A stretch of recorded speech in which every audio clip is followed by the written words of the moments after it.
Hi there, Dead Ideal Boy here, back with another video on the channel, and as you can see we are in Daily Race B from last week. It's the Group 2 cars and it's at Fuji. It's a classic combination on GranTurismo and one of my favourite combinations of all time. To be honest with you, I love Group 2 cars and I love Fuji and I love Suzuka, so this was a race I was very keen to do, and as such, I put a little bit of effort into my qualifying times and I got a pretty good qualifying time. It was a qualifying time that got me on pole position in this lobby, so yeah, pretty pleased with the time that I set on it. So in this race you're going to see a very good race, let me say.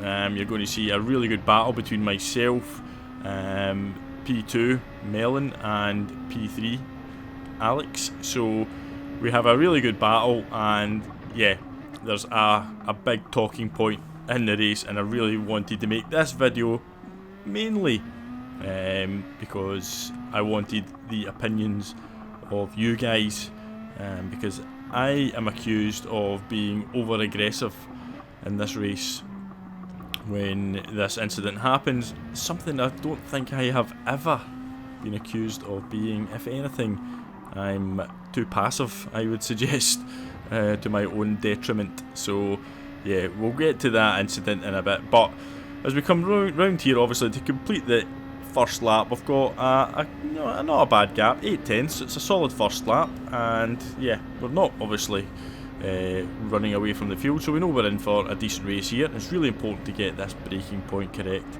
just at the start of the curbs there as we go down into first gear, flick back up to second, power out. You can see Melon though, he's got a really good run into that on my slipstream, and he's closed the gap now down to 5/10. So I really knew at this point that he was on a similar pace and we were going to have potentially a bit of a race, bit of a battle. So you can see that it's one of these tracks. It's a kind of flowing technical track, and if you get into the rhythm of this in the Group 2 cars, it's a really fun race to do.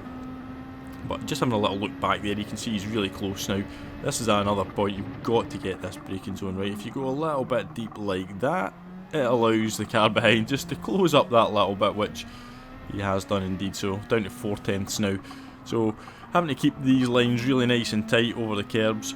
Just make sure we don't leave a gap to go up the inside. You can see I take a rather narrow line through that. That's just the line I always choose to take. Some people like to go nice and wide, but I'm more of a fan of keeping it tight. It kind of covers off anybody making a move up the inside.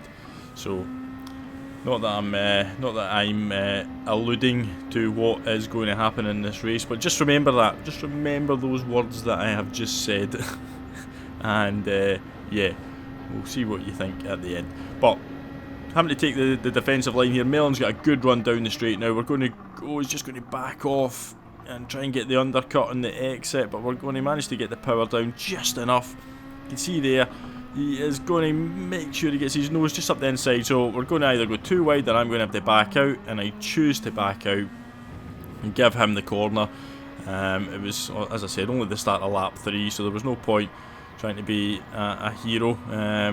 Just decided we would try and obviously tuck in to his slipstream, but he goes a little bit wide there. It doesn't actually cost him too much because I didn't take a very good corner, to be honest with you, so he actually managed to, if anything, just gap me a little bit further. You can see he gets all the way up to 9/10, but we're just going to have to knuckle down now. We know that we do have some decent pace here, and we get that braking zone really nice there. You can see how much we cut the gap there. I think he had dirty tyres still, and you can see he goes a little bit wide here. I think his tyres might have still been a little bit dirty, and up the inside we go. Nicely done as far as I'm concerned, and yeah, that was back into P1. Now that move there caused a bit of a, let's just say, friendly discussion in the after lobby chat, which you'll see at the end of this race. But yeah, just remember that move and what you just saw there in real time, because obviously that's what I saw in real time. A huge gap. I drove into it, taking my normal line because I was surprised that he went so wide. But you can see here in the radar there, the three of us coming into this corner now. That's how tight it was getting there. You can see we're down to a 10th. We're going to have to go really, really defensive now as he just takes over there. He's kind of protecting his line behind him. I think he realised that P2 was under threat. He was under threat from Alex in P3, so he had to race a bit smarter there. See, now we're going to come up. Is he going to go for the move? He is going to go for the move up the inside, but we're just going to try and hang it around the outside there. Again, keeping the defensive line. And we've got no option here. We're going to have to go defensive because we're defending not only from P2 but also P3 now coming into this braking zone. And I just had to kind of roughly guess where to brake on that line there. You can see in the radar behind us, it's all happening now. There's actually P4 Vegas has now joined the party, but we managed to come out of that corner in front as they all kind of battled with each other.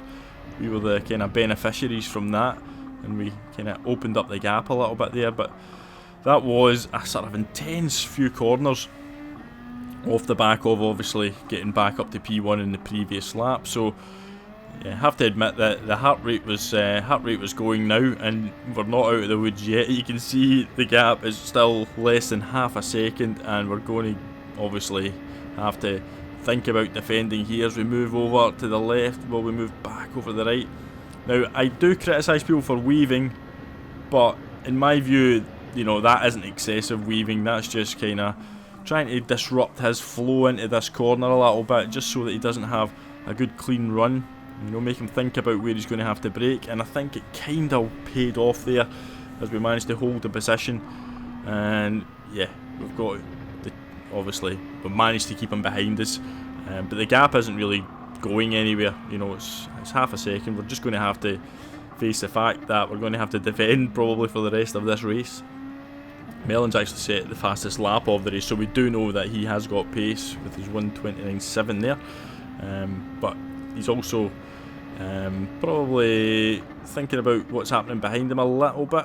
But I think he may have actually gapped Alex a little bit, so it's just going to be a straight fight now for the win as we approach the end of lap 5. You can see here again, I want people, you know, just notice that I take a narrow line. I always take the narrow line through that corner there. It's just, it feels better to me. It might not be the fastest. It feels like I can get the car onto the apex a bit better, and it helps me rotate the car around a little bit. So we've actually got a more comfortable gap than we've had in the previous laps here. We've got 8/10ths now to play with as we come down, but we're still going to hang over to the stand side, the main stand side there, to be defensive, and we're going to just drift back over to the left as we head into the braking zone and nail it and get right onto that apex there. Nice. Yeah, I was happy with that there, powering out. You can see that he didn't manage to gain anything really coming out of that corner there, so that's helped me. And we go purple as well, so we've set the fastest first sector of the race. We got another good run out there. You can see we're opening up the gap, if anything now. The gap's getting slightly bigger. I think we might have just sort of broke the back of Melon there, and maybe he just doesn't have enough left in him to make a real effort to catch as we go over a second of a gap for the first time. So we head down into the chicane. We're still purple, so we're still going quick for ourselves here, and we're still going to threaten the fastest lap, which would be nice. And you can see here we're going to just come over the curbs here. Just helps rotate the car around a little bit. Again, you'll be fed up with me saying it, but taking that narrow line there, dropping down to first, rotating the car round, and we've got a pretty huge lead now in the context of what's happened in this race, over 1.4 seconds. As we come round the final corner onto the straight, keep it pointing forwards. We're not going to lose this. We've done the job. We've actually really had an excellent race by my standards. Usually when someone passes me to take, you know, a position from me, it's very rarely that I manage to fight back and regain that place, but we did it in this occasion. You can see there we take the win, and not only do we take the win, we take the trifecta: pole position, fastest lap, and a clean race. Absolutely perfect stuff. Now here's the argument starting. Well, healthy discussion. You can see Melon says that pass was too aggressive. I say, really? You went wide and came back into me, couldn't do anything to avoid it, mate. And I ask him to check the replay. Now he then says, coming up, you will see, as you can see me saving the replay, just to make sure. But he was obviously not happy that the move was too aggressive there. He says, don't dive in, my apex was fine. Now, I'm not denying his apex would have been fine on his racing line, but there's more than one racing line through there, and I told him that I always take an narrow line. Now, let's have a look at it from the chase cam view. Always gives a good perspective. Look at the huge gap he leaves, and I just drive into it and round on my pretty much normal line, as he just kept, in my view, kept turning in. And as I said to him, I couldn't avoid the contact there because he was coming in on me. Now, I can understand from his point of view, he thinks I've dived in and we have the contact there, but he's left, you know, a huge hole. Look at the, I mean, we're going to slow this down and watch it back as we just do it on the super slow-mo. I mean, I'm already there. If anything, I'm dead level with him. My car is going to be slightly ahead now, and he keeps turning. It's almost as if he just didn't expect me to put my car there, but he left me the space to do it. It's not as if I've not given him space. He's got about 5 car widths to the right that he could use, but he keeps turning. He's clearly been caught off guard there.